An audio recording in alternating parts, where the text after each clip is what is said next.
If you have been following us for a while, you know that we shoot a lot of after movies. These type of videos have to be dynamic and are usually cut at a high rhythm. So in this video, I want to share 5 techniques from our experience for making a fast cut edit.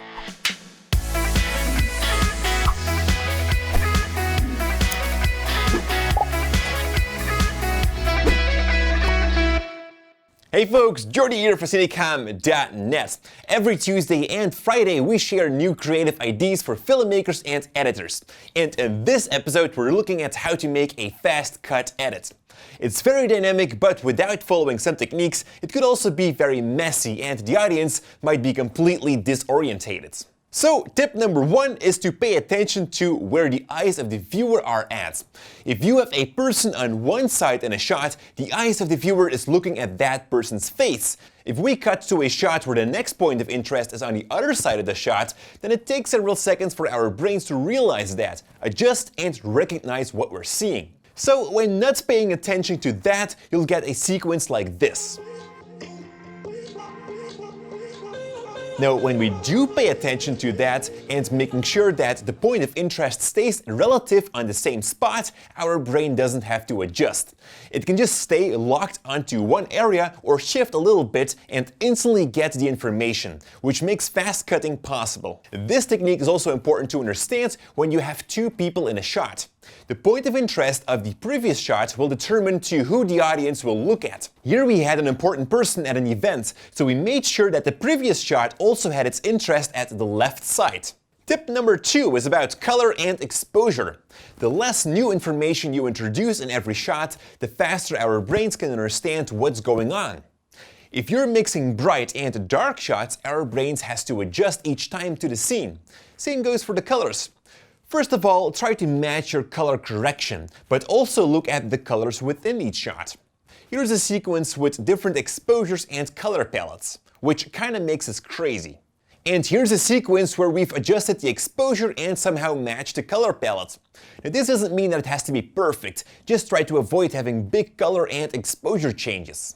The next tip is to use the beat of the music, for which we want to thank Premium Beat for sponsoring this episode. We got this song right here from their music library, which we found through their very convenient search engine.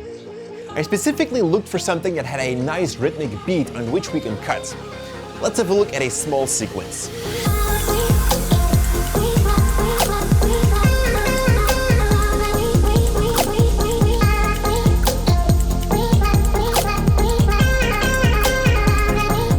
Vocals had this repetitive beat, which was great to do this fast cutting on.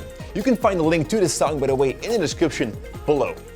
The next fast cutting technique is to create resemblances. These are 2 different shots where there is one element that has a resemblance. For example, here's a shot of someone pouring soya sauce into this tube. We cut to someone drinking. Although it's a complete new action, the liquid flows in the same direction. Another example is this dry ice. The smoke of that resembles with the smoke of the barbecue in the next shot. And these could be also certain shapes that would match over 2 shots. Here's a last example where this girl puts up 5 fingers to which we can cut to an actual 5 on a screen. That was our resemblance element. And then for the final fast cutting tip, match camera movement or subject movement. If the camera moves at the same pace in the same direction, it cuts more fluent and thus our brains can also process those clips faster.